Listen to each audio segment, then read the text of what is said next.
Hi guys! Welcome back to my channel, and for today's video, pag-uusapan natin kung paano nga ba mag-DIY ng tax filing. So today is January 31, so malapit na naman tayo mag-file ng tax dito sa Canada. So bigyan ko lang kayo ng konting idea. Nung dumating po ako dito, I don't know how to file my tax. Actually nagpapaasikaso din ako dun sa talagang marunong, which is ang nakatulong sa akin is si Ate Rose Fernandez ng Chiliwak. Actually napakarami ng Pilipinong natutulungan dito. Mula noon hanggang ngayon subok na subok na. Kahit saan ako magsuot dito sa British Columbia, halos kilala siya. Talagang napakamatulungin ni Ate Rose. Shout out kay Ate Rose. Supportahan nyo nga pala. Gumagawa na rin siya ngayon ng mga reels which is nakakatulong sa ating mga kababayan. Ngayon, dahil nga po marami kasi akong pasikot-sikot na pinag-aaralan dito sa IRCC, sa Canada Revenue Agency, and kung saan-saan na halos kasi gusto kong aralin lahat. Kagaya nga nung mga nakaraan ako na lang nag-asikaso nung aking Canada visa, which is nai-renew ko naman ng ako na lang, and then yung US visa ko nakakuha na rin ako, nakapunta na tayo ng US, and then yung sa permanent residency na pag-aralan ko na rin, so ako na lang nag-file nung permanent resident ko, ako na lang po yung nag-asikaso lahat. Puro DIY na lang, so lahat halos talaga gusto kong aralin, para gusto ko kasing ma-share din po sa mga kababayan natin para hindi na sila halos nagagastusan, hindi na nagbabayad. Para sa kaalaman po ng lahat, yung pagpapile po ng tax dito ay kalimitan ibinabayad pa po sa mga tax lawyer at saka doon sa iba't ibang talagang nararapat naman po talaga at marunong at nakakaalam. Ngayon lang po, ito po ay para lang doon sa mga gustong magtipid. Kasi nga po, marami na din naman tayo makikitang DIY sa YouTube. And maraming mga nag-upload ng videos na iba't ibang lahi na rin naman kung paano mag-file ng tax, which is ito nga po, isi-share ko naman po sa inyo. I'm using right now is Wealth Simple Tax, which is ilalagay ko sa screen para may idea kayo kung anong itsura niya. Yung Wealth Simple Tax na yan is napaka-friendly use, napakadali lang pong gamitin. And I would like to thank also Miss Trisha Palmino. Gusto kong ibigay sa kanya yung credit dito sa bidyong to. Ang totoo niyan, wala na talaga akong planong gawin itong DIY ng tax filing. Kasi ang gusto ko sana, ibabato ko na lang sa inyo yung video ni Ma'am Trisha, which is ang pangalan niya sa YouTube channel is Tereray TV. Lagay ko po sa screen. Ang totoo niyan kasi gusto ko siyang suportahan kasi nga kukunti pa lang yung subscriber niya. Gusto ko po kasing suportahan yung mga small YouTuber na kukunti yung subscriber, which is napaka-informative at napaka-helpful ng mga videos. Kaya lang hindi nakikita ng iba nating kababayan. So bigyan ko lang kayo ng konting idea, and then after this ibabato ko kayo kay Ma'am Tricia para kahit papano may konti kayong idea. Kasi ang pagpapile po dito ng tax, ibinabayad pa siya sa iba't ibang tao na talagang marunong mag-file ng tax. May mga may mga $20, $30, $40, may $50. Iba-iba po eh. Depende po, may mga iba't ibang mga Pilipino ko nakakausap dito kung saan sila nagpapapile ng tax. May pinupuntahan pa sila minsan sa city, may mga contact person sila na yun yung nag-aasikaso ng tax nila. Ngayon, mamaya may ibibigay din ako sa inyong tao kung mga tinatamad kayong mag-DIY, mag-file ng tax, kung sinong gusto nyo mag-asikaso ng tax, para po kahit papano, kung tinatamad kayong mag-DIY, ay siya na lang po yung mag-asikaso. So right now, ipapakita ko muna sa inyo dito sa screen. Ito, pakita ko sa inyo sa computer. Ito guys, tuturo ko sa inyo kung paano mag-DIY ng inyong tax. So ito guys, yung ginagamit ko is yung Wealth Simple Tax. So punta lang kayo sa browser. I preferred na laptop or PC yung gamitin ninyo para mas kita nyo yung buong screen. Kasi pag sa phone, maliit lang. So punta tayo sa login. Ito. So once na clinic mo yung login, ito yung lalabas sa kanya. Medyo mabagal lang yung internet ko. Pasensya na kayo. So at first, you need to create an account. So magsa-sign up muna kayo using your email and password. Yan. So dahil may account na ako dito, kasi nga nakapag-create na ako, sa mga first time lang to yung mag-create. So yan. Ito yung pinakang account ko. Ilalagin ko na siya. Let's say nakagawa na kayo ng account. Yan. Then check kayo ng email ninyo kasi doon siya mag-send ng verification code, which is yun yung i-input nyo dito sa kanyang verification code, which is yan, nag-send na sa email ko using my phone, and then ito kiniin ko na siya, login, and then after that punta kayo dito sa kasunod, piliin nyo guys yung tax, yan nasa pinakababa, then i-select nyo yung tax, Once na-select nyo na yung tax, lalabas dyan kung ano yung ipapile yung tax. Hanggang 2019, yung mga previous na tax nyo na hindi na i-file, pwede nyo pa siyang i-file. So once na na-select nyo na, let's say 2023 yung tax na inyong ipapile, ito, maglo-loading siya ng ganyan, medyo mabagal nga lang. So ito yung lalabas ngayon, yung profile mo, since nakapag-fill up na ako, kasi nakasave dito. Kapag hindi mo siya natapos, pwede mo siyang balikan. So sa mga first timer na magpi-fill up, you need to create a profile, which is yung name, yung SIN number mo, which is tatakpan ko na lang kasi kailangan yung talagang totoong SIN number yung dapat nyong ilagay. And then yung date of birth mo, yung preferred language, and then may question dito na yes or no lang. Kung ayan, nakalagay nga po dito, kung patay na daw ba yung ipinapile mo. Syempre, kung ikaw, di buhay ka pa. Kaya syempre, no. So dito naman sa net file access code, hindi naman po siya mandatory. Why? Nakalagay naman po dito, pakibasa na lang po. So okay lang po na leave it blank na lang. Nakalagay naman po dito sa CRA na hindi siya mandatory. So okay lang kahit na wala kayong ilagay po diyan. And then next is itong mailing address, which is yung pinakang address mo. So yan lang hinihingi dyan, yung address and phone number. Kahit hindi mo naman siya lagyan ng phone number, hindi na naman mandatory. Mapapansin nyo guys, do sa mga side, may mga asterisk, which is yun yung talagang mandatory na dapat fill upan. And then after that, ito naman sa kasunod, is yung about your province and territory. Halos lahat po ng mga pipilapan nyo dito is yes or no na lang halos. Kaya napakadali po nito. Kagaya po na lang nitong nakalagay dito.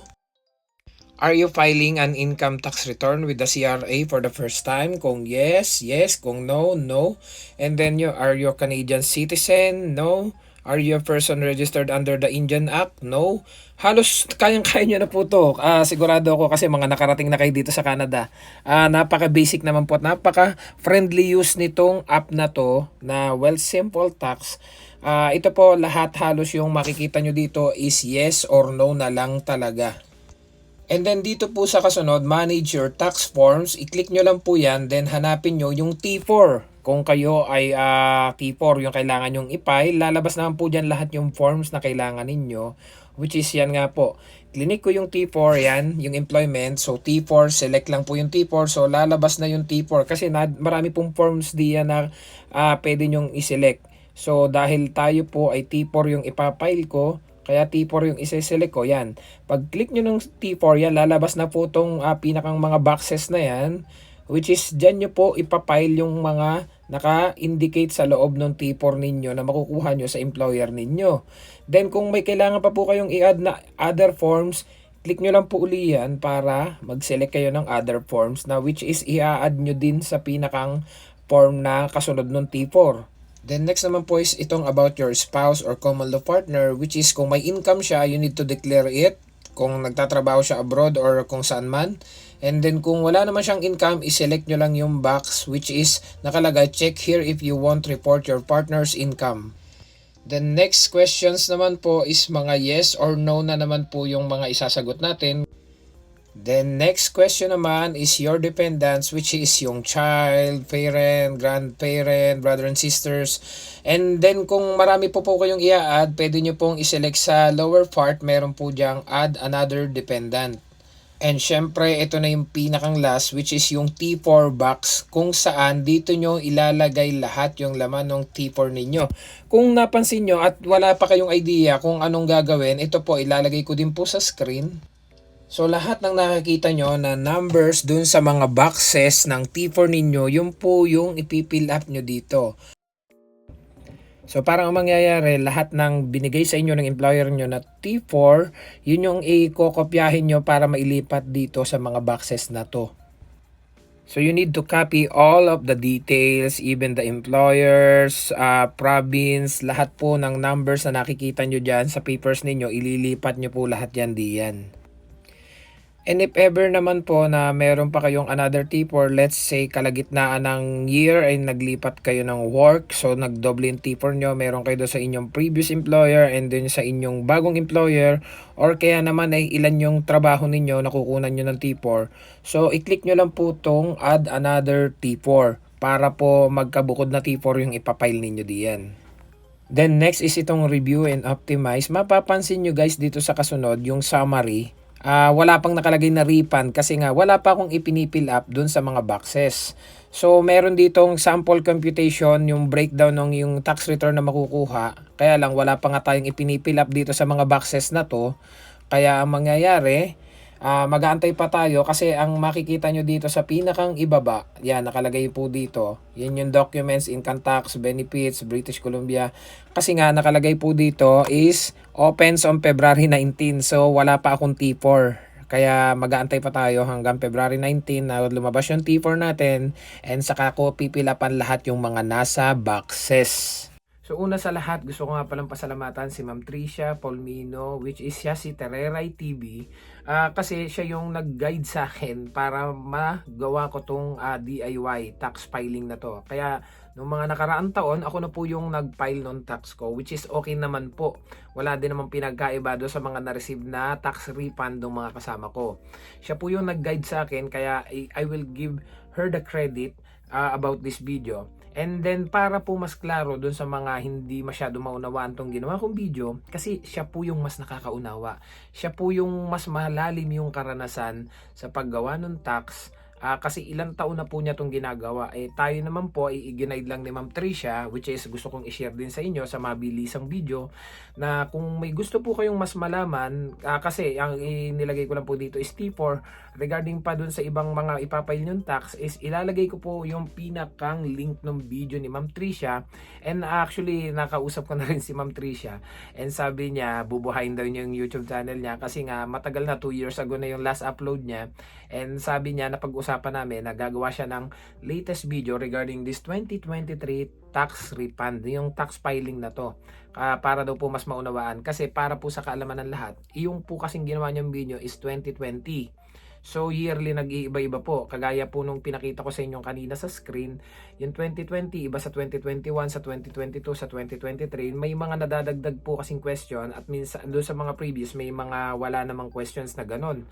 Kaya gagawa daw po si Ma'am Tricia ng panibagong video, which is abangan po natin. Kaya I encourage all of my subscriber na gustong matuto sa pagpapail ng tax na i-follow nyo po, i-subscribe nyo po si Ma'am Tereray TV, si Ma'am Tricia Polmino. Napaka bait po ng tao.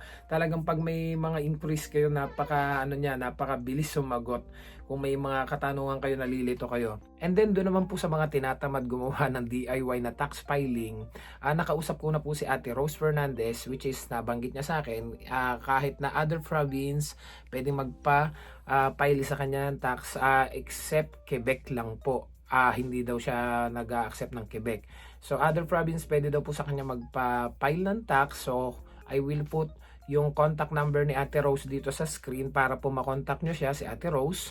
And then kayo na po ang bahala makipag-usap sa kanya. Kung ipapile nyo po yung tax nyo sa kanya, kayo na lang po mag-usap kung paano nyo isesend sa kanya yung T4 ninyo. And then once na na-file na po niya, kayo na po ang bahalang mag-usap. Kasi sabi niya sa akin, para yung payment if ever, isahan na lang, let's say isang company kayo or isang grupo kayo sa bahay na magpapapile ng tax, lahat na para yung send ng payment isahan na lang. So yun nga po, nabanggit niya sa akin yon. And then I will encourage you guys na pumunta kayo sa Canada Revenue Agency, which is maggawa po kayo ng account. Actually gusto ko sanang ipakita sa inyo. Kaya lang naka-routine system maintenance ngayon.